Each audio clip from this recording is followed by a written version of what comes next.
Hello, everyone. I'm Andy, Good morning, I'm Richard. and this is Murdery Bits. Welcome back. Hello. Except what I got for you today is not actually murdery. Well, that's okay. It's mental, but it's not murdery. So that means we can actually giggle without feeling guilty. Oh, well, yeah, we can giggle to our heart's content over this one, and I think it's one that we will giggle a lot over. Good. So, I don't know, a few years ago now, I was talking to my mother, and she said to me, do you remember Ira Parry? And I said, yes, very nice lady, ran the Conservative Club in Aberystwyth, big, blonde, bouffant hair, wore blue a lot. He said, yeah, that's the one. So I said, I take it she's dead then, because that's the only reason my mother mentions anybody anymore is because they're dead. I feel her. Yeah. And she said, yes. She said, but do you know who her son is? And I thought, oh, here we go. Somebody I went to school with, I don't remember. I said, no, who is it? And she said, Charles Bronson. Now, I'm presuming we're not talking about Charles Bronson, the Hollywood. No, we're not. We are talking about Charles Bronson, Britain's most infamous prisoner. This guy, he's not the world's most infamous criminal, but he is definitely the world's most infamous prisoner. Like most English people, I'm very, very well aware of Charles Bronson. Oh, it's impossible not to be aware of Charles Bronson because he was always in the news when we were growing up. Yeah. For anybody who wonders, that is what Mr. Bronson mostly looked like. In fact, I was going to say, because 2010, sometime there, I think it was Tom Hardy. Gonna look like that. Yeah, Tom Hardy starred in a Charles Bronson film. He did, yes. I was very impressed at how much he actually looked like him. He also went through a phase of looking like that. Oh, I mean, he did love a selfie. Oh, he was very conscious of his image, without a doubt, which is, a strange thing to be when you spend most of your life in prison. So I shall tell you the story of Charles Bronson. It is mental. So you have Charles Arthur Salvador, formerly Charles Ali Ahmed, born Michael Gordon Patterson, 6th of December 1952, and better known as Charles Bronson. He's a British criminal. Was he born in Wales? No, he wasn't. He was born in Luton. Oh, he's a local Bedfordshire boy. Yes. Yeah. No, I don't think he ever lived in Wales. I think his mother and his stepfather moved there years later. A British criminal with a violent and a notorious life as a prisoner. He has spent periods detained in the Rampton, Broadmoor and Ashworth high-security psychiatric hospitals. First arrested as a petty criminal, he was convicted and sentenced in 1974 to 7 years imprisonment for armed robbery. Further sentences were imposed because of attacks on prisoners and guards. Upon his release in 1987, he began a bare-knuckle boxing career in the East End of London, as you do. Glad. His promoter thought he needed a more suitable name and suggested he change it to Charles Bronson after the American actor. Now, I've got a problem with this. Why is that? I mean, I know Charles Bronson is Danny the Tunnel King and all of that, but, what's your problem? My problem is that if you're going to change your name to be like a hard man, then surely you choose a hard man and not an actor who plays a hard man. It would be a bit like me changing my name to Tom Cruise because I want to be a spy. Yes, but at least you're the right height. Fuck off, you. I'll have you know I've got at least an inch on that fucker. I think it was because Bronson was doing all the Death Wish movies at the time. Yeah, and the vigilante type thing, yeah. Yeah. I mean, he was never really a particularly convincing hard man, but then... No, he just looked like your dad. Yeah, but that was the days where you didn't have to do kung fu and all of that shit. You simply shot bad guys, and that was the end of it. So, there's no box office in just shooting people. Not anymore. Now you have to do it with kung fu on wires now. Unless, of course, you're Alec Baldwin. Well, yes. Oh God, can you imagine being Alec Baldwin these days? I mean, I that's mean, not a nice place to be, is it? I shot somebody and killed them, but I didn't know but there was a bullet in the gun. it's the lack of culpability and the lack of remorse that gets me. Well, the He's woman. never apologized for it.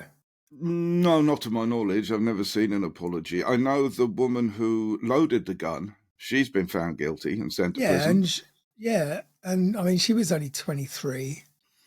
Yeah, yeah. I mean, it's not Baldwin's fault, is it? He was handed what he thought was a prop Is it gun, and not? Is it not? I mean, uh, there are protocols, there are risk assessments and permits and all sorts when it comes to firearms on set. Because the thing is, with using firearms on set, they are genuinely active firearms that oh are yeah, loaded with blanks. yeah, So it has to be a very controlled situation. But it yeah. seems that they were just waving them around and playing with them, which is against every fucking rule on the set. Oh, I'm sure it absolutely is. And But certainly pointing them at people. It's a firearm. yeah, but it was part of. They were filming a scene. They were filming a Not, scene where he's supposed to shoot her, or rehearsing the scene, and he shot but her she as was per the scene. no, but she was a camera woman. There's no way that he was supposed to be pointing the gun anywhere near her. Oh, was she? I thought she was an actress. No, no, No. she was crew. Oh, well, in that case, he was certainly behaving in an irresponsible manner, yes. And another guy got shot at the same time. Oh, okay. There was two people injured. Well, one person killed and one person injured. I'm not All sure right. if it was the same bullet. Okay. I've never read up on it, to be honest with you, so I don't know all the details beyond what I saw on the news at the time. I shall have to read up. Anyway, going back to Charles Bronson. He was returned to prison in 88 on convictions concerning another robbery. He is a violent prisoner and has taken numerous hostages in the course of confrontations with guards, resulting in sentences of life imprisonment. Now, he got life imprisonment while in prison. And he has. Yeah, he's not Oh, the it's. first one to do No. that, But he has but it been held at. seems, Oh, he's made a career out of it. yeah. And he has been held at times at each of England's 3 special psychiatric hospitals. Now, I have a friend who got sent to Broadmoor. Oh, It's yeah? funny Oh, enough, his name is Andy.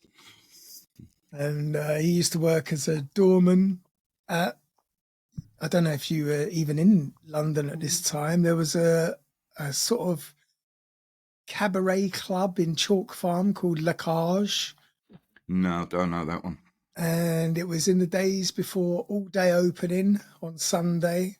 Mm-hmm. So if you wanted to get a beer on Sunday afternoon between the hours of 3 and 7, I think when the pubs opened again, you either went to the Black Cap because they had a theatre license because of their drag acts, or you went to Le Cage à Fort, which was also a drag act Right. gay bar.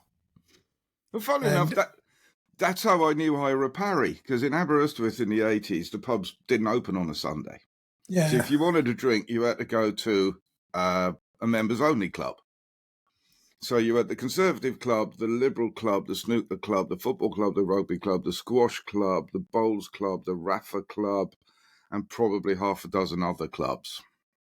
So there was always a way to get a drink. Oh, it was always a way to get a drink. So we used to go at the Conservative Club as long-haired metlers, hippies, because it really, really infuriated the Tories that these scruffy fucking louts were allowed into their private members' club on a Sunday. Get your bloody haircut, isn't it? Oh, absolutely. And this was the 80s, so we really, really offended them. Oh, well, my mate Andy, he was the doorman at La Cage. He was a big fella. He was very nice, very, I suppose camp is the word. You couldn't mistake him for a big butch straight man. Yeah. He was definitely A big butch gay man. Yeah, but not butch. Right. So anyway, he had he had issues, and he got sent to Broadmoor for some violence. And when he came out, he was funny as fuck, talking about the people in there. I can't really go into it because it's No, disrespectful, but he told me some very funny stories. I'm sure he did. God, yeah. Well, you're locked up 24 hours a day with lunatics. Yeah. Yeah. And they're all trying to out lunatic each other. And in those days as well, I mean, it was like the 80s, but the hospital, and it was technically a hospital, had no improvements since like the 18th century. No. No. Basically, still a Victorian building. Well, most of our prisons are Victorian buildings. Yeah, And but at least some of them have got a bit of plaster and central heating these yeah. days. No, I don't understand. I've been saying for years that they should rebuild new prisons attached to recycling centres. The problem with building new prisons is that the standard of new build has dropped so far that people would be escaping all over the fucking place. Yes, I mean the Shawshank. You would literally pop out the UPVC windows and be off on your toes. Yeah, the Shawshank Redemption would be a lot shorter film because all he'd have to do is punch a hole in the fucking plasterboard wall. That breeze block wouldn't last 15 seconds. You have got a point. Anyway, back to Mr. Charles Bronson. Bronson has been featured in books, interviews, and studies of prison reform and treatment. He has said, "I'm a nice guy, but sometimes I lose all my senses and become nasty. That doesn't make me evil, just confused." He's got a point. Yes, and we know an awful lot of people who could be said to have not been evil, just confused. Yeah, and incredibly violent. And incredibly violent, oh yes. He was also the subject, as you say, of a 2008 film Bronson starring Tom Hardy. A biopic based loosely on his life. I've never seen it, so I don't know how loose it is. I have, and it's pretty loose. Yeah. They stole a scene from another film Yeah. about a Scottish prisoner who was locked up in Barlinnie, who smeared himself with shit, his own shit, to stop the prison guards when they were like 16 of them coming in to give him a kicking. Right. So he smeared himself with shit and said, "Come on then." Okay. Yeah, no. And they kind of stole that scene because I know Bronson didn't do that. No, not to my knowledge. Anyway, he's written many books about his experiences and the famous prisoners he has met through incarceration. A fitness fanatic who has spent many years in segregation from other prisoners, Bronson wrote a book about exercising in confined spaces. Well, I mean, if you're going to write about what you know. No, indeed. I got a book on masturbation coming out soon. My problem is I can't get past chapter 1. As soon as I finish chapter 1, I roll over and go to sleep. Absolutely.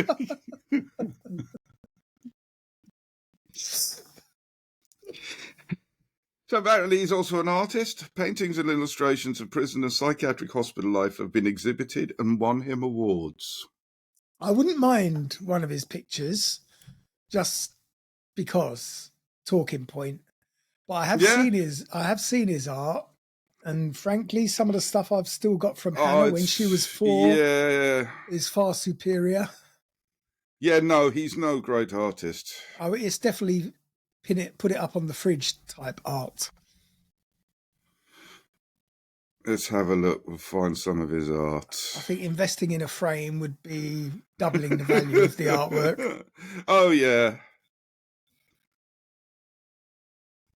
There we go.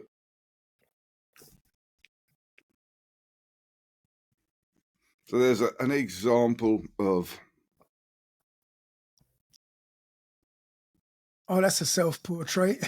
Yeah, oh yeah, absolutely. Yeah, what else? Oh, there's another. As you say, this is total fridge stuff. Oh, dear God. I mean, yes. That's, yeah, okay. If you were going to do a cartoon about yourself, then I could see that That would be the main character. But then, when you're Britain's most notorious prisoner, you don't need to be good at art. There are plenty of wankers with money who will buy that stuff just for the bragging rights. Yeah, exactly. I mean, I know that he's actually, because he's not allowed to profit himself, all the money that he has brought in has gone to charity. So yes. Yeah, good luck to him. Yeah. Yeah, no, he's a fascinating character for all his lunacy. I mean, it makes a nice change that we're not talking about monsters and we say fuck him and fuck this. But yeah. It's nice to be able to say good luck to you, old Mr. Bronson. In 2014, he changed his name again to Charles Salvador, in a mark of respect to Salvador Dali, one of his favourite artists. Salvador Dali was dead, I believe, by this point, so I don't think there's any comment from him about it. Was it out of respect for Salvador Dali, or was it because, I mean, Salvador is the Spanish word for peace? No, from what I understand, he's a mad Salvador Dali fan, so, and obviously fancied himself a bit of a Salvador Dali, between the moustache and the art, although his melting clocks is not quite as good as the actual Salvador Dali's melting clocks. I mean, he could swing a paintbrush, Salvador. Oh, yeah. And the Charles Salvador Art Foundation was founded to promote his artwork and help those in positions even less fortunate than his own. I mean, there's not many of them. No. And in 2023, his application for parole was rejected. Oh, is he still going for parole? Yeah, it looks like it. I mean, the last I read was the last time he got married. It was a few years ago. Yeah, now. Yeah. Well, we will get to that because I do remember particularly one of his hostage taking situations because he does love a hostage. Oh yeah. And see if I can remember. I can't remember who it was that he held hostage. It might have been a librarian or 3 other prisoners. Well, there's more than one hostage taking. Yeah, I know. So, he took governors and all sorts. If anyone went anywhere near him, that was it. You were fucking hostage. We'll get to all of that. But I just because I remember this so well. I remember his ransom demand, where he wanted an inflatable doll, a helicopter, and a cup of tea. In that order. I can see his reasoning. I mean, absolutely. I used to have a girlfriend.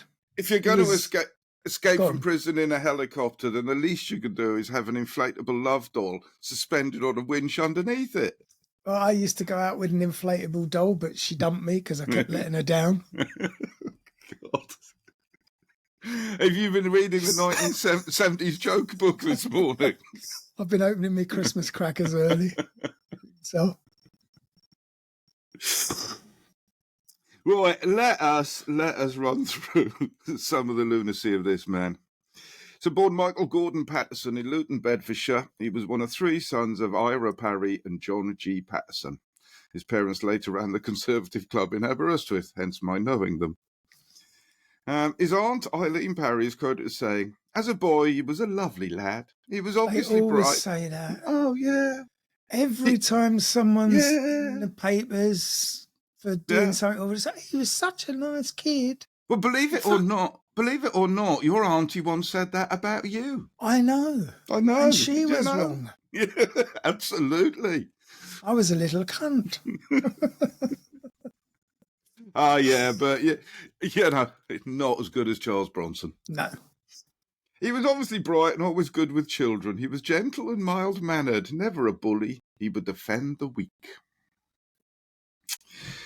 So he lived in Luton from the age of 4. Okay, so I don't actually know where he was born. But then he was a teenager. His family moved to Ellesmere Port in Cheshire. Now, for anybody who doesn't know Ellesmere Port, it's basically what Hieronymus Bosch based his painting of Hell on. And that's where Premier League footballers tend to live as well. They're around about that area. But Ellesmere Port is It's at the end of the M56, and it is just factories, big, horrible factories everywhere. Right, It's that's the industrial vile area. shithole. Yeah, it's Liverpool's industrial area. They didn't want it in Liverpool, so they invented Ellesmere Port. Imagine being thrown out of Liverpool for being too disgusting. I know. That takes some doing, doesn't it? I mean, I love Liverpool. It's one of my favourite cities. Oh, But yeah. Absolutely, yeah. It's a lot of fun. But I wouldn't want to live there. I would if I didn't have London. Yes, yeah. I understand what you're saying because, once you've lived in London, it's hard to find anywhere else in this country that's worth living in. I mean, I know that a lot of people who live outside of London are probably calling me an arsehole now, but sorry, chaps, there is very little anywhere you can go after London that is fun to live in. Anyway, where were we? Right, so by the age of 13, he was part of a gang of 4 robbers and was reprimanded in juvenile court after he was caught stealing. He enjoyed fighting from an early age and was often absent from school. Patterson later returned to Luton, which he refers to as his hometown. His first job was at Tesco, which lasted a fortnight before he was dismissed for attacking his manager. He passed through a number of jobs, working as a hod carrier in a number of factories. He was imprisoned for the first time at Risley, serving time in remand for criminal damage after he smashed some parked cars following an argument with his girlfriend's father. Following his trial, he was fined and given probation. So he has had probation, just a long time ago. Patterson worked as a furniture remover while regularly fighting on his nights out. After being involved in petty crime, he was in serious trouble with the authorities for the first time after crashing a stolen lorry into a car. He was apprehended in his parents' home 90 miles from the scene of the incident. The driver of the car survived the collision, resulting in Bronson... Was he still in the lorry? Yeah, presumably so. I don't know. An extra 90 miles? Well, no, presumably not. But the driver survived, so Bronson was not facing serious penalties, receiving fines and probation again. After his trial, he returned to petty crime and menial labour. Age 19, Bronson was convicted for his part in a smash-and-grab raid, and the judge gave him a suspended sentence. So he had a lot of opportunities to change his life here, this lad. But he met Irene Kelsey in 1971, who described him as so different from any other boys I knew. He always wore tailored suits, had perfectly groomed sideburns, and a Cockney accent. Not sure where he got that from. Not Luton. Yeah, that's an affected one for sure. Absolutely, yeah. That's where the acting comes in. 8 months later, in 72, when Kelsey was 4 months pregnant, the couple married at a Chester registry office. Their son is Michael Jonathan Patterson, and 5 years later they divorced and Kelsey later remarried. Bronson was convicted of armed robbery in 1974, aged 22, and sentenced to 7 years imprisonment. He was sent to Walton Jail in Liverpool and soon ended up on the punishment block after attacking 2 prisoners without being provoked. I don't know, it's a Scouse prison. If there were Scouse prisoners, they probably provoked him. There's not much not provoking going on in prison. And especially in a prison in Liverpool. I don't know why he fucking hit me, mate. I was doing nothing. There you go. You've got it. You've got it down pat. I wasn't even there. He was transferred to Hull in 1975. After refusing prison work, he smashed up a workshop after an altercation with a prison officer and was sent to the punishment block. He was also injected with a sedative, chloropromazine, which made him violently ill, and 6 months were added to his sentence. I'm assuming that is just a badly written sentence, that he was given the 6 months for wrecking the workshop and attacking the prison officer, not for getting ill because of the chloropromazine. But it would suggest... I mean, if you get 6 months for being given bennies by the prison guards, that's a bit rough, isn't it? Rough. Yes. Oh, there you go. You're focused again. You went all blurry there. You're still a bit blurry. Yeah, you sort of faded out a bit as well. We had a bit of a connection issue. Right. After recovering, he continued to prove a highly challenging inmate and was repeatedly placed in solitary confinement for several months. He attacked fellow prisoner John Henry Gallagher with a glass jug and was charged with grievous bodily harm. Charges were later dropped to unlawful wounding, and he was convicted. 9 months were added to his sentence. How did he manage to get his hands on a glass jug? Canteen, I presume. It's like giving Alec Baldwin a loaded gun. Well, indeed it is, but this is, where are we? We are still in the 70s. So health and safety had not been invented, at least not in this country. Yeah, they hadn't yet invented the high-vis vest. No, indeed they had not. Anyway, at this point he was transferred to Armley Jail. Don't know where that is. Patterson found that his reputation as a violent and highly dangerous inmate preceded him. During 75 to 77, he was switched between Armley, Wakefield, Parkhurst and Walton prisons. He was taken from Yorkshire to London, chained to the floor of a prison van. Kept in... I know, that must have been a fairly uncomfortable journey. I mean, you wouldn't be able to help yourself if you were a prison guard. You'd be sitting there looking at him on the floor going, your butt looks really nice from here. Oh, yeah. Oh, yeah. You would have to gimp him up. I mean, he's lucky that Silence of the Lambs hadn't come out at this point. Otherwise, they would have gone and got one of those two-wheel trolleys and a goddamn hockey mask for him, I'm sure. Put him on a sack barrow with a ball gag in his mouth. Yeah. Where were we? Kept in solitary confinement, he began a fitness program. He continued to attack other convicts and damage prison property. While recovering in solitary from a beating given to him for punching 2 prison officers, Bronson was handed the divorce papers filed by his wife. At Wandsworth, he attempted to poison the prisoner in the cell next to him. He was moved to Parker's prison in 76, where he befriended the Cray twins, who he described as the best 2 guys I've ever met. Lovely blokes. Absolutely. He was moved back to Wandsworth after threatening to kill a prison officer. He spent 4 months in isolation after he was caught trying to dig his way out of his cell. Oh, did they give him a fucking caterpillar shovel? Presumably with the shards of the broken glass jug. I mean, or he asked prisons... Or he told them that he was a geologist and he had a rock collection, and would they give him a lump hammer, please? It's worked before. And a little pick.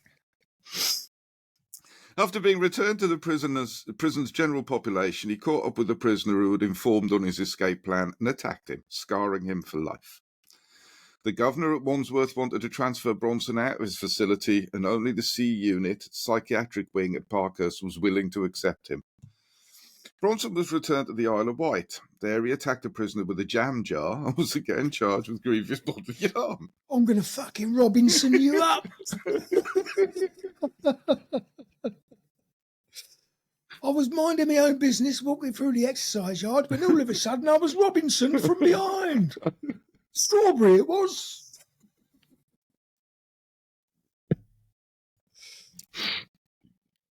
He attempted suicide and attacked another prison officer and was made subject to a transfer direction order under the Mental Health Act. In December 78, Bronson arrived at Broadmoor, but was soon transferred to Rampton Secure Hospital.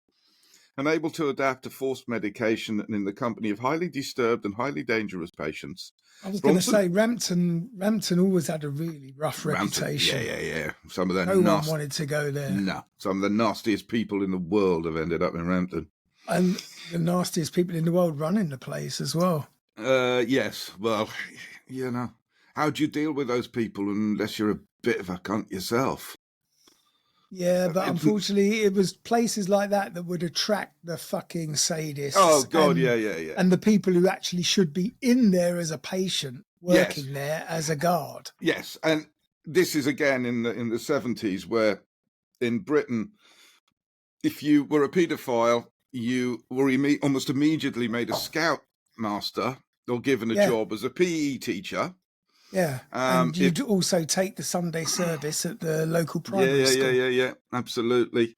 And, if you were a psychotic lunatic but had not actually committed a crime, then you got to work as staff in secure mental hospitals. But where were we? 78. So where is he now? Rampton.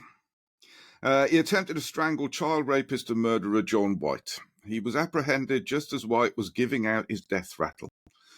Bronson was returned to Broadmoor, where he reunited with Ronnie Cray. This is a quote. I witnessed them running into walls, using their heads as rams. I've seen them fall unconscious doing this. They stabbed themselves with pens, needles, and scissors. One even blinded himself in one eye, and another tore out his own testicle. There was just one just kept trying to eat himself, biting his arms, legs, and feet. Bronson was finding it impossible to relate to other patients in the mental institution where he was held. He didn't fancy nibbling on his own big toe then, just to fit in. Apparently not. At Broadmoor, Bronson attempted to strangle Gordon Robinson to death, but was prevented from doing so by the tearing of the silk tie he was using. Now, I don't know who had a silk tie in prison. And they are not really easy to tear. No. And also, I mean, this is a mental hospital where everybody, I would have thought, is a suicide potential. So I'm a bit you'd be surprised lucky that to find anybody a had a tie. shoelace. Lucky to find a shoelace, let alone a tie. But as I say, this is the 70s, where health and safety did not exist. Following this failure, Bronson became depressed, but found his spirits lifted when Ronnie Cray arranged a visit from boxer Terry Downs. In 1982, he performed his first rooftop protest after escaping to the top of Broadmoor. He tore off roof tiles. Not long after the first incident, he again reached the roof of Broadmoor. He caused £250,000 worth of damage in a 3-day protest before he was talked down by his family. Ooh. Following further treatment, he took up art. Eventually, he received more prison awards than any other inmate for his poems, prose, and cartoons. He made a third rooftop protest, this time demanding a prison transfer, but was again talked down. He began an 18-day-long hunger strike and was eventually granted a transfer to Ashworth Hospital, then known as Park Lane Hospital, in June 1984. I wonder if they called it Park Lane Hospital to make it sound more attractive to him. Indeed, yes. Oh, how would you like us to move you to Park Lane? Yeah, I know. It's posh, isn't it? Yeah. I'd been certified mad because of my violence. I was still violent, and they were now certifying me sane. Where's the sanity in that? Isn't the system just as crazy? Psychiatrists discussed psychopathy, I think. Psychopathy, yes, thank you. And schizophrenia, but never agreed on what mental illness, if any, Bronson had. But they still wouldn't be able to because it's all mumbo jumbo. Yeah, I'm not entirely sure that he has a mental illness anyway. I think he's just frustrated. Yeah. He's just trying to express himself. Yes. Yes, indeed. Though Bronson was more settled in the more modern facilities and regime at Ashworth, he soon returned to his previous behaviour. He used a sauce bottle to stab Mervyn Hawley, a patient who had made sexual advances towards him. I can't believe they keep giving him glass objects. He's got history with glass. Yeah, yes. He's got history with anything, really. I mean, even a silk tie, so... Yeah. He was returned... Put your best suit on for your probation hearing. Here's a nice tie.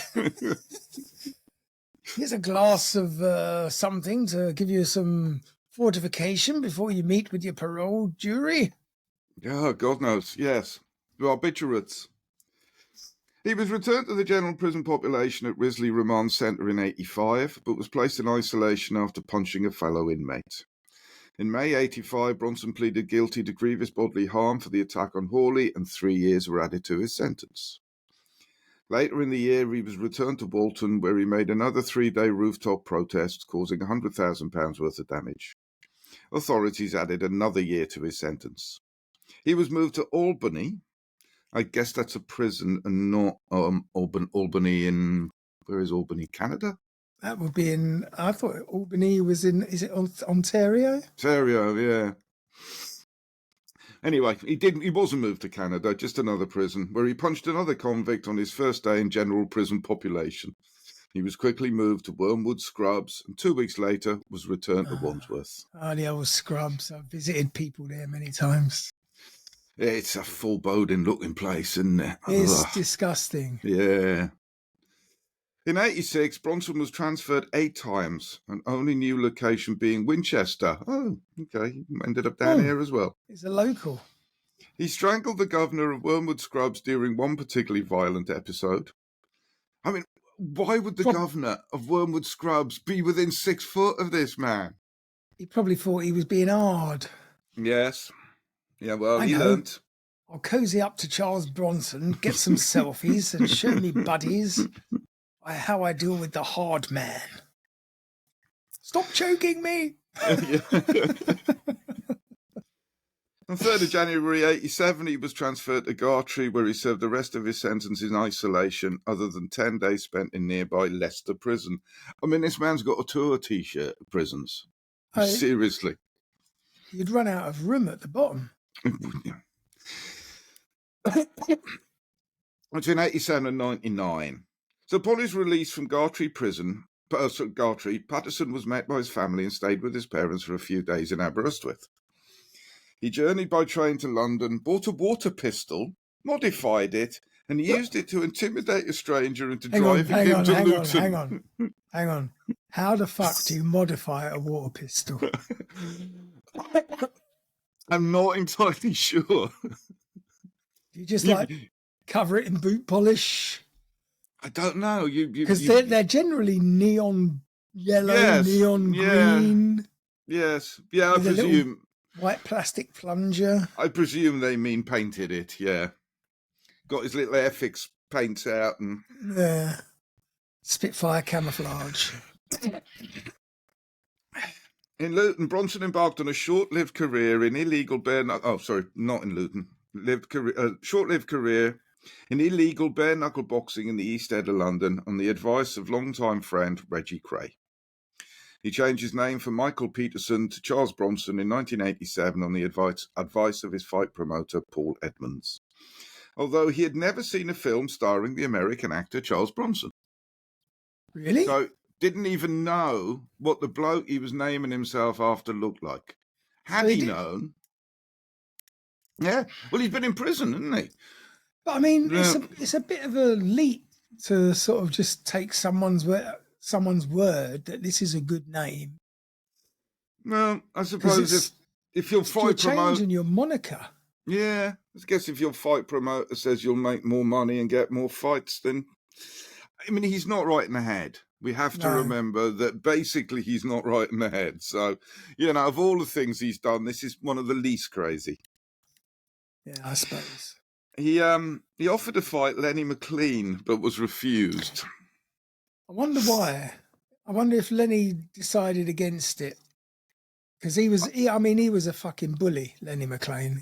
He was just a bully. I know the name, but I don't remember much about him. But he was he was the most famous doorman in London. He used to be on the door at places like Camden Palace, other places, 80s, early 90s. Okay. And he was just a fucking bully. He was a horrible piece of work. Was he not a boxer then? No, he was just a doorman who just took great delight in beating the shit out of innocent punters because he was large. And in those days, they were allowed to use metal bars. Yes. He was just a horrible piece of work. I met and worked with a few of them over the years. He also said that he killed a Rottweiler with his bare hands in a £10,000 underground fight. The owner of the said puppy. Mm-hmm. Later he said that this was not something I'm proud of because I love animals. Clearly. To his the surprise of his girlfriend Alison, on New Year's Day 1988, he robbed a jewellery shop, kept a ring for her and sold the rest. That's romantic. As you do, yeah. On 7th of January 88, his 69th day of freedom, he was apprehended and arrested on his morning jog. The arresting officer charged him under his fighting name, Charles Bronson. and he decided at that moment to give up the name Michael Peterson. He was returned to Leicester Prison as Bedford Prison refused to house him on account of his uncontrollable behaviour during his first term of imprisonment. Well, we've got 3 for you today. We've got John Smith from Kentish Town. We've got another bloke from Kennington, and we've got John Bronson from St. Luton. No, I heard that. No, he's not coming back here. His defence had looked strong as eyewitnesses refused to testify due to fear of reprisals. Alison retracted her initial testimony and became the prosecution's main witness. This not only removed Bronson's alibi, but gave the prosecution all the evidence needed to win the case. Bronson made a failed bid to reach the prison's roof and was transferred to Brixton. Bronson was placed in a top security unit of 16 prisoners at Brixton. It would have been a completely different story if the fella had been afraid of heights. Oh, God, yes. Yeah. Because he did like a rooftop. In June 1988, he pleaded guilty to armed robbery and was sentenced to 7 years. Bronson was taken to Wandsworth before being transferred to Full Sutton, so another name on his T-shirt. There he spent time in isolation for punching a prisoner and a prison officer and throwing water on the governor. Another governor that didn't have a bloody ounce of sense. Do they walk around with a badge on the lapel saying governor? It would appear they do, yeah. I mean, you wouldn't, if you were the governor of one of his prisons, you would just not go there. Indeed. In fact, I'd have my office at least 30 miles away. I would work from home. Yeah. Now what you going to do, Bronson? Yeah. Oh, no, he's outside. He's on my roof. He also spent a month at Durham Prison, where he bonded with a family of rodents that crept into his cell. In 1989, he was moved to Long Lartin and seemed to settle at the prison. However, he eventually went over the edge and ran riot in the nude, clutching onto a spear he had fashioned out of a broken bottle and a broom handle. Again with the broken bottles? I know, they will insist on giving him glass. And the broom handle? Yeah. Where'd he get the broom handle? I mean, a broom handle sounds to me like it would be a perfect illustration of his family fucking tree.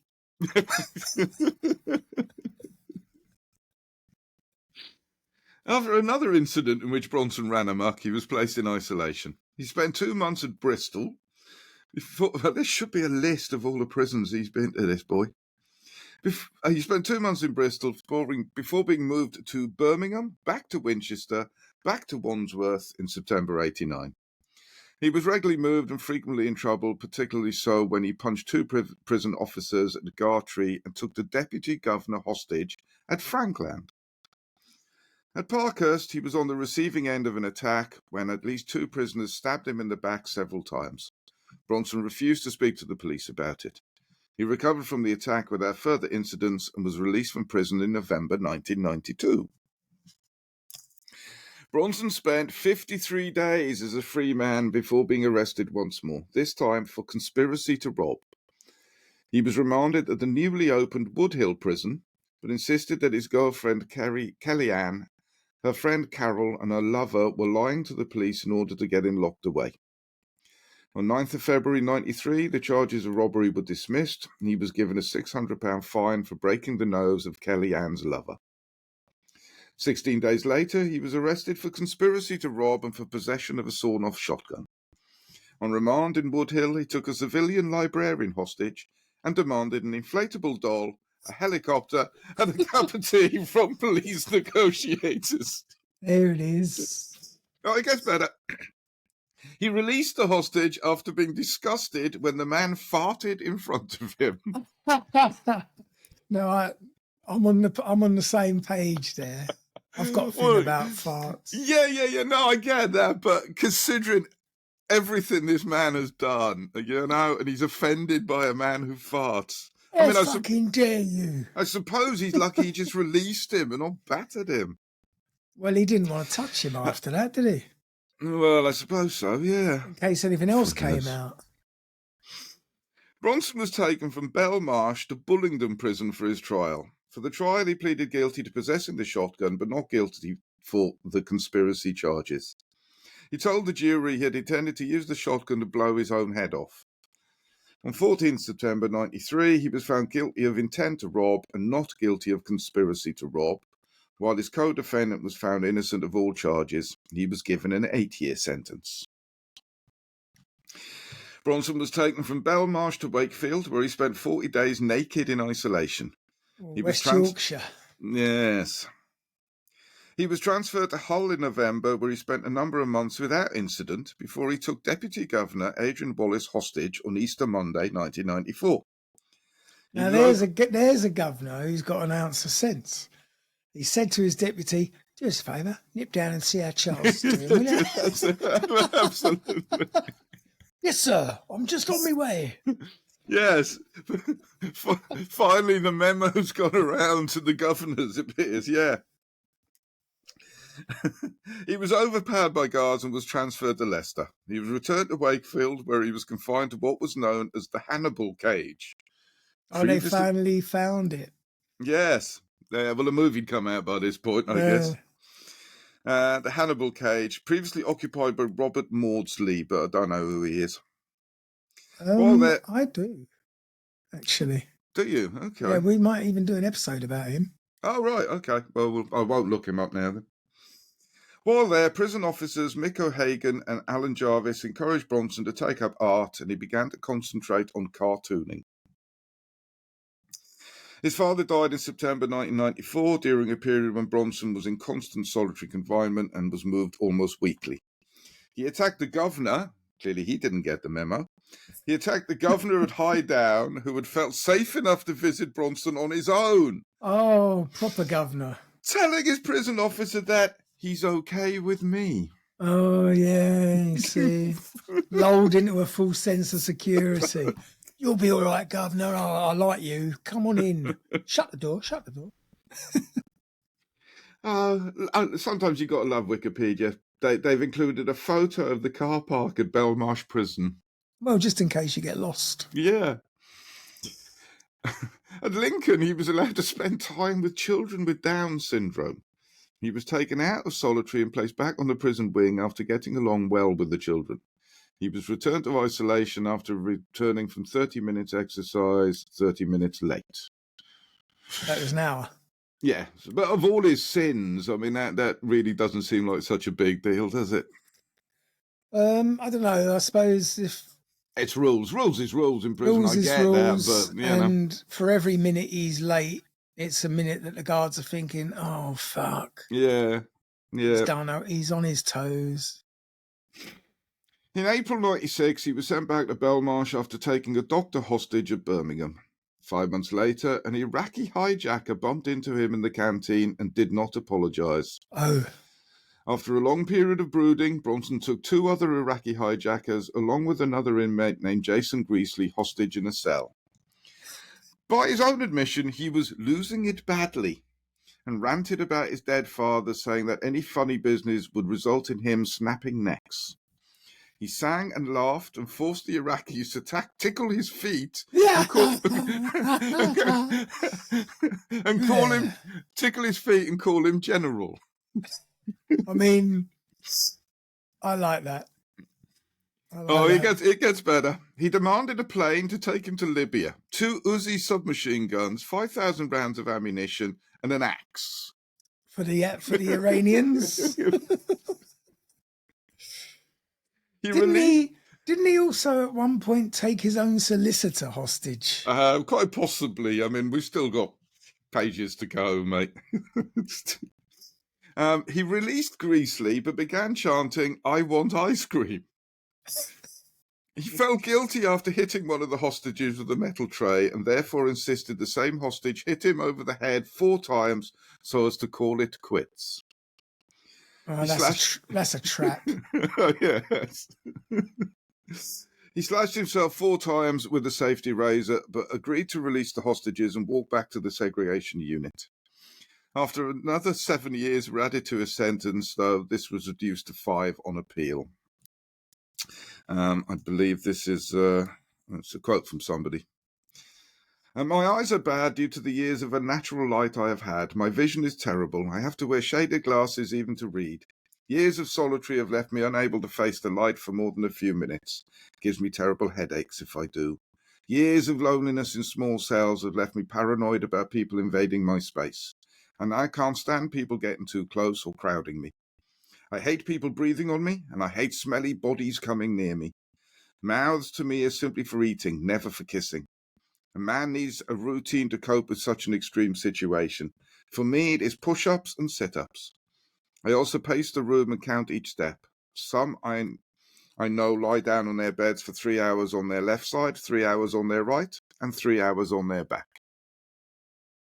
Yeah, I can see that any kind of routine is a routine. I suppose so, yes. When you've got all that time to kill, if you're locked up 23 hours a day. And they don't have the decency to give you a baseball and a glove. Or an iPad. Yeah. In October 96, Bronson was unsettled as he had an unexpected visit from Robert Taylor, a doctor, instead of his regular lawyer. He took Taylor hostage but released him 30 minutes later after coming to his senses. Taylor refused to assist in a prosecution. In January 99, he took Phil Danielson, a civilian education worker, hostage, as he had criticised one of Bronson's drawings. I did that earlier. I'm really sorry about that. Bronson tore up the prison, throwing refrigeration units and furniture around. He was shocked and knocked unconscious for a few minutes when wrenching a washing machine out of the wall. The siege lasted for 44 hours before he released Danielson. Bronson was transferred to Whitmore. For the incident, Bronson received a discretionary life sentence to run a minimum of 3 years. Bronson received a discretionary life sentence to run a minimum of 3 years. What sort of life are we talking about? Fucking cricket? Hamsters, it would appear. Yeah.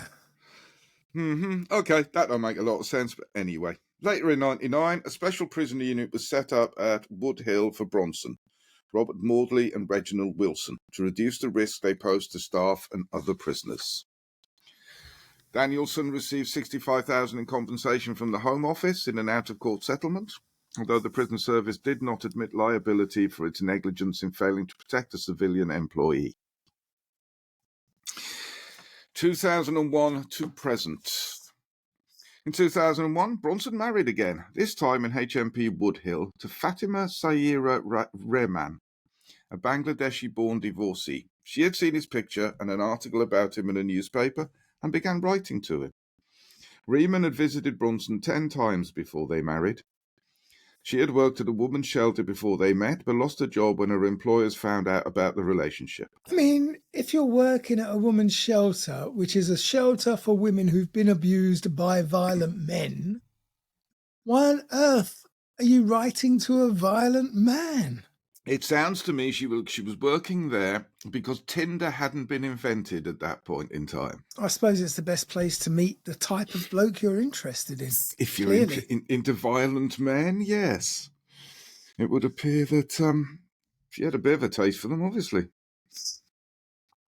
For a short time, Bronson converted to his wife's faith of Islam and wished to be known as Charles Ali Ahmed, but did not change his name legally.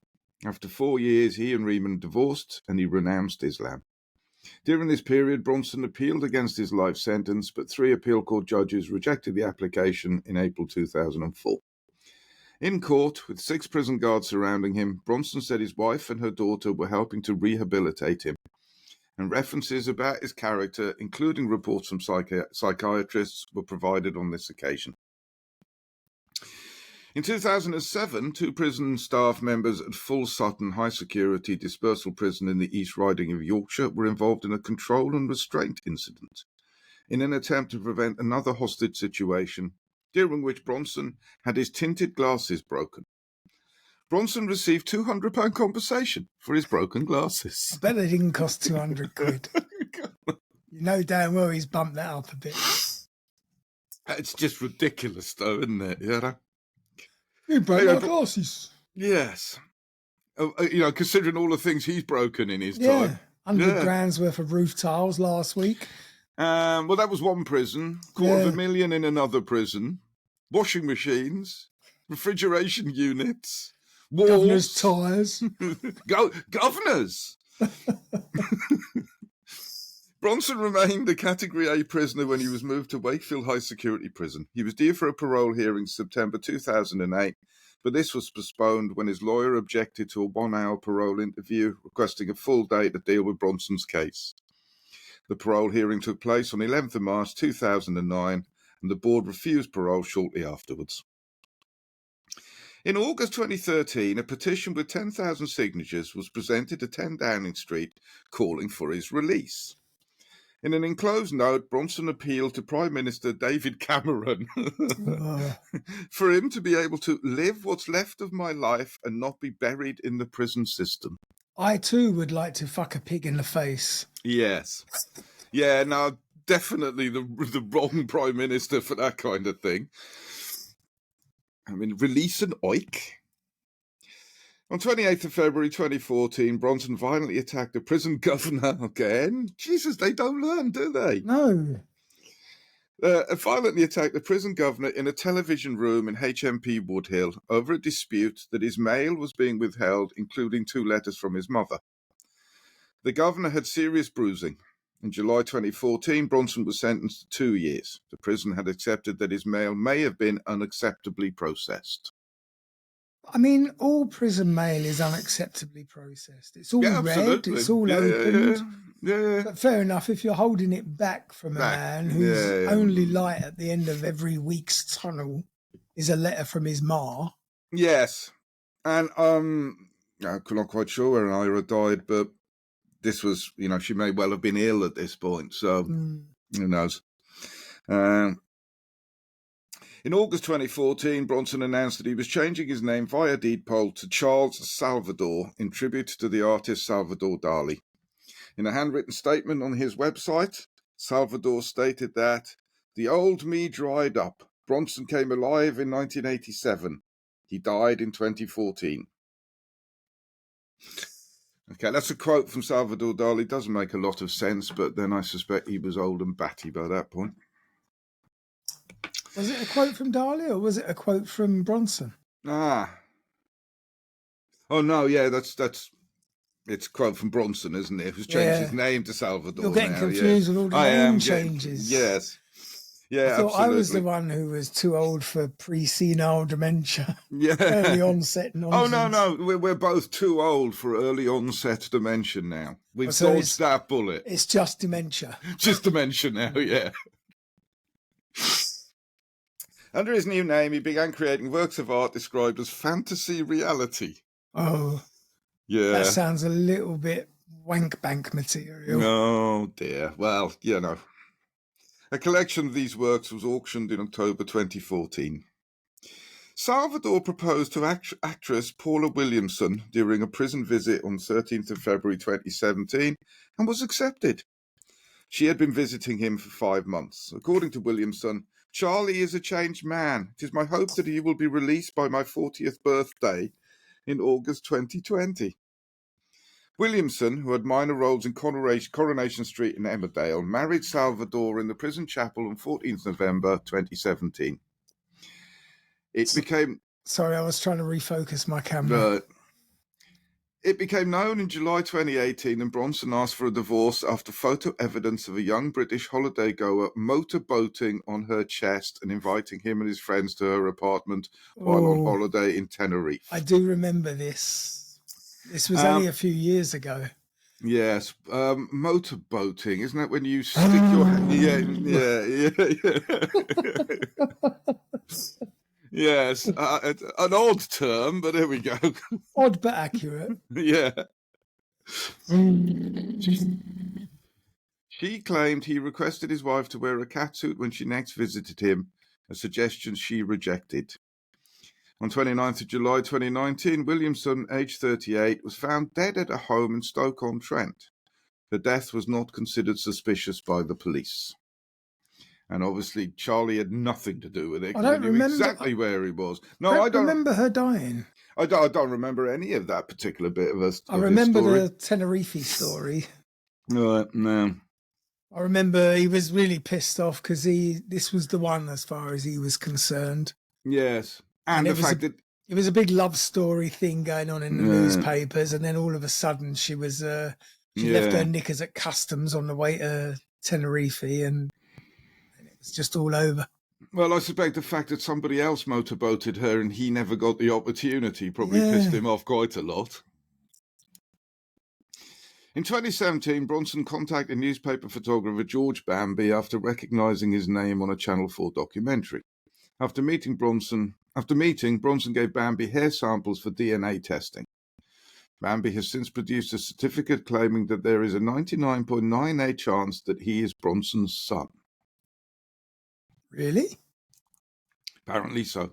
That's it. That's about all they say about it. I mean, there's obviously not much in the way of evidence to back that up. It's just hearsay. Yes. Yeah, then that's it. They don't. Yeah, I definitely had it tested, and I am his son. No, I do not have a certificate because it's under lock and key in my private security box somewhere. Yeah, and who knows? As I say, it doesn't go into any more detail about it. So, in November 2018, Bronson was found not guilty. Wow, that's a change. At Leeds Crown Court after being tried for attempting to cause grievous bodily harm with intent. The incident the previous January had involved Mark Doherty, the governor. Fuck's sake! Stop it! You fuckers never learn. Just don't. Idiots. Good news, sir. You've been promoted to governor. Do you Rule think number one, never ever go near Charles Bronson. Do you think, what was that, the ice bucket challenge and shit like that? Do you think there was like a governor's challenge? It must be. Once a year they get together for a meeting. Yeah. And they all discuss how close they got to Charles Bronson. And the winner is the one who got the closest without losing his fucking tie. What do you think? They do a raffle and it's like your turn next, mate? I mean, it might be that they have great fun with it. We're missing the point. Yeah, but who knows? Anyway, not guilty after being tried for attempting to cause grievous bodily harm with intent. The incident previous January involved Mark Doherty, the governor of Wakefield Prison. For the first time in 44 years in prison, I never intended to be violent. I never meant to hurt the governor, Bronson told the court via video link, while defending himself. Shortly after his acquittal, he was moved to HM Prison, Wood Hill. Sounds like he should have defended himself more often. Yeah, I mean, if he gets not guilty. Absolutely. In June 2020, Bronson won a High Court battle for the right for his parole board meeting to be held in public, citing the right to a fair trial. In early 2023, it was reported that Bronson would go before the parole board in March that year. He was denied parole with the parole board stating that it was not satisfied that Mr. Salvador was suitable for release. Nor did the panel recommend to the Secretary of State that he should be transferred to an open prison. So that is his history of his crimes. But there is a little bit I still want to do called Occupations and Projects. So while in prison, Bronson developed a fitness regime and in 2008 claimed he could still do 172 press-ups in 60 seconds and 94 sit-ups in 30 seconds. In 2002, he published the book Solitary Fitness, detailing an individual training process with minimal resources and space. He is right in 2000, he said, I am the king of the press-ups and the sit-ups. I've already said I once did 25 press-ups with 2 men on my back, and I've squatted with 3 men on my shoulders. I've been making prison fitness records for as long as I can remember. Show me another man, a man half my age, who can pick up a full-size snooker table. I can. Show me another guy who can rip out 1,727 press-ups in an hour. I can. I once went 8 years without using weights. Then I went into a gym and bench pressed 300 pounds 10 times. I'm 5'11", I weigh 220 pounds, and I feel as strong as I did when I was 21. There's something deep inside me that pushes me on. I'm a solitary fitness survivor. Since 1999, Bronson occupied himself by writing poetry. I'm going to have to go and read some of his poetry now. Oh, God. I mean, apologise, Charles, if you're listening. I know it's unlikely. Would you like me to read? I don't want you coming after me because I dissed your poetry. Would you like me to read some out? I mean, I have to listen now. Yeah, absolutely. Yes. The problem I have with poetry is even good poets sound like shit to me. I don't appreciate it. Let's see. And that was no good. It's just Amazon. Amazon always the first thing. Obviously, everybody's offering to sell me books. I can give you an example of a Charles Bronson poem. If you're the governor of this place, come to my cell, I'll smack you in the face. Yeah, there's lots and lots of books and reviews, but it doesn't appear to be any of his actual poetry online. No, hang on. Let's just check this one quickly. No, that's just, again, a library telling me that I could borrow his books if I wanted to.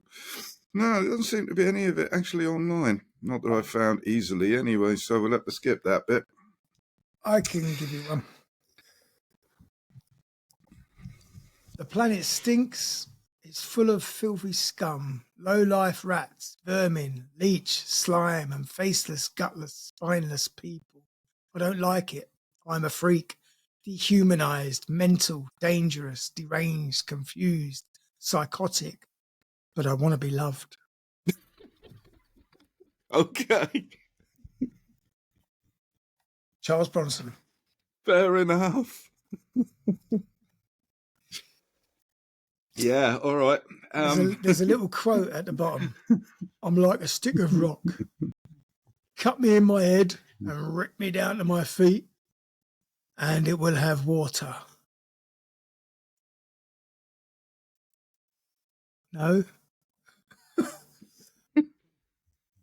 It will have something. Welcome to hell. Okay. Okay, well... Oh, written. It will have written. Welcome to hell. Like a stick of rock? Oh, I see. Yeah. Yeah, it's very strange. Yes. So, since 1999, he has occupied himself by writing poetry and producing artwork. He has 11 books published, including in 2008 his only self-penned book, Looniology, in My Own Words. He has won 11 Kostler Trust Awards. Looniology. In his own In words. My Own Words, That is yes. his own word.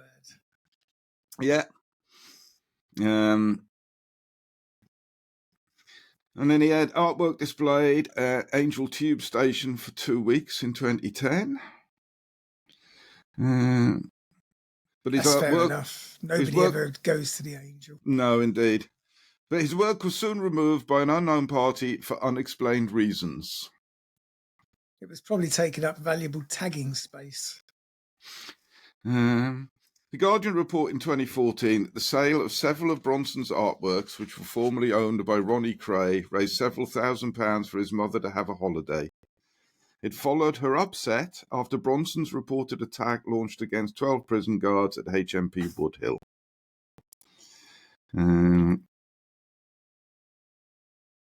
And that's it, pretty much. But then you don't need any more than that, do you? No, I mean, that's pretty comprehensive. I mean... He was a good boy, according to Auntie Irene. Yes. So there you go. Never actually killed anybody, but did try.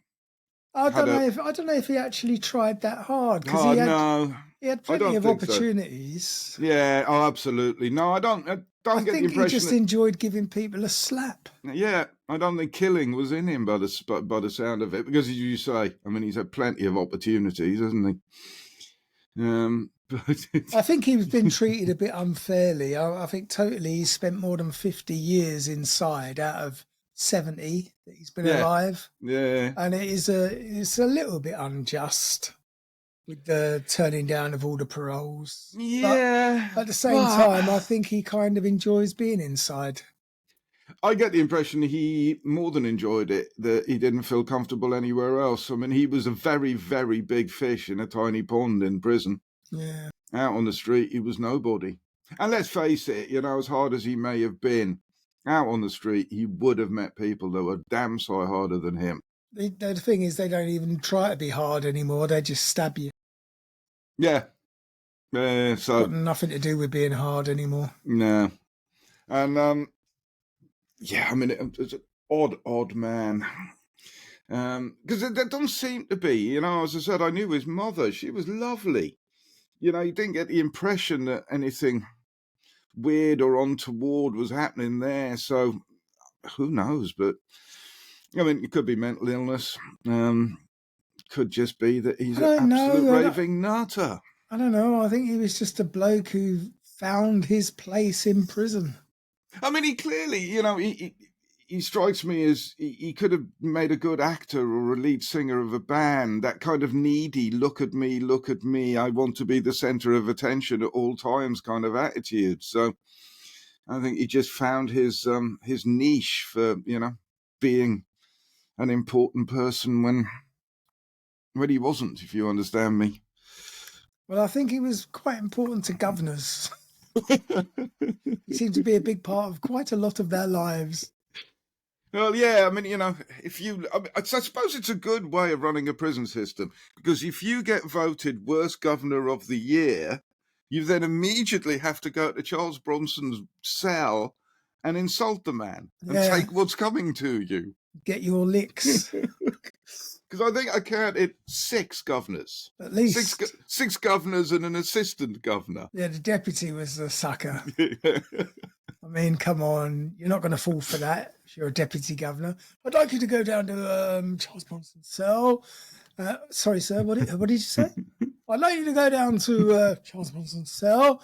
No. I'm not falling for that one. No, you got to wonder how many other deputy governors didn't fall for that one. But no, you got to give the man a medal. I want a helicopter, an inflatable sex doll, and a cup of tea. I mean, the inflatable sex doll alone, it's just class. Yeah. Well done, Charles Bronson. And well done you for bringing that story to us. To brighten my Thursday morning. Indeed. It was, yeah. It's he hasn't finished yet, I'm sure. You don't hear much about him anymore because he's 70-odd now. Honestly, let him out. Yeah. Who are you kidding? Well, no, I mean, let him out just for the sake of the entertainment, just to see what the hell he does next. Let him out and turn him out loose in Soho. Yeah. Oh. See, I'd go on the piss with him. Yes, definitely. I would absolutely go on the piss with that man. Definitely. Just to see what the hell happened, because I've gone on the piss with lunatics many, many times and just sat back and watched the show. Oh, I've had to leave being on the piss with some lunatics because you just can't. You know that it's going to end in prison bars. Oh yeah. It's easier to just walk backwards. Yes. As they're walking forwards, they don't even notice you've gone. No. They're so self-involved. Yeah. Yeah, absolutely. I remember Mad Jimmy, his stag night. God. We basically left Garlic and Shots going towards, I think we were headed up to San Moritz or somewhere. And we just left Garlic and Shots. There was a stream of us. There must have been 15, 20 of us on this stag night, and we're walking towards Berwick Street, whatever, and all of a sudden Jimmy's finished his beer, so he throws it into the back window of a Porsche that's parked on the side of the street. Oh, as you do. This is after the first fucking beer on the stag. Oh God. So I just immediately went into reverse gear, started walking backwards and straight back into Garlic and Shots, where I spent the remainder of my evening in relative peace and joy. And I wasn't even missed. No, I'm sure. How bad did it get, do you know? Pretty bad. Mm-hmm. Pretty bad. I mean, they were basically divided up and variously banned and thrown out of every bar in Soho at some point. And then, going on the stag do of a man called Mad Jimmy. Yeah. The wedding as well. I mean... God, did you go to the wedding? I was invited. And... the thing is, we were all supposed to wear kilts, Right. and I was unhappy about this on a couple of levels. One, I'm not Scottish. Yes. Two, if I'm going to wear a dress, I'll do it in the privacy of my own home. Thank you very much. Anyway, I thought, right, if I'm going to have to wear a kilt, I'm going to go full Braveheart. Right. So I went to the fancy dress shop and I got myself one of those wraparound film type Braveheart kilts. Yeah. And my brother was in the Viking Society. Right. And he had this homemade leather armor breastplate. So with the leather armor breastplate and the wraparound kilt and one of my brother's swords for the reenactments on my back, Yeah. I looked the part. And I thought, right, I'm gonna steal the show at the wedding here. Of course, I went out the night before, coughed out of my brain, loads of beer, loads of JD. I woke up in the morning. I thought, do I want to do this? I know it's going to end in prison. Because after the wedding, of course, it's a trip round Soho, all the bars, and I'm carrying a bladed weapon. Not a great idea. Jimmy is going to grab that blade at some point and start swinging. And then he's going to want to check what's under me kilt. So, I mean, in the end, I jibbed it. I don't think it was noticed that I wasn't there. No, probably not. It was never brought up. I'm trying to imagine what kind of woman would marry him. It was a Polish girl called Anna, and I'm 99% certain that it was for paperwork. That would make sense. There's got to be some rational reason why you would do that to yourself. He was clearly more into her than she was into him. Mm. And I like Jimmy. I mean, for all his madness, he had something about him that I found amusing and quite likeable. I take it ended in divorce then. Yeah, pretty much, pretty quickly, as far as I remember. Probably by the end of the wedding day. I do. See you later. Yeah, I mean, if it involved a pub crawl of Soho as your reception, Jesus. Yeah, I'm sure that must have got messy as hell. He's still around, old man Jimmy. God knows. I'd be very surprised. Yeah. Yes, dead or in prison. Anyway, we should bring this to an end. All right. So thanks for the story. No worries. And thank you, Charles Bronson, for being Charles Bronson. And Charles Salvador. And whoever else you might end up being. And thank you all Patreons for listening. Indeed. And we shall speak to you very soon. Yeah, I hope you enjoyed that little story. And we'll be back very soon with more murdery bits. In the meantime, have yourselves a murdery week. Don't beat up any prison governors, even if you're in prison. See you next time. Oh, yeah, I don't do that anymore. I'll just do a freeze frame.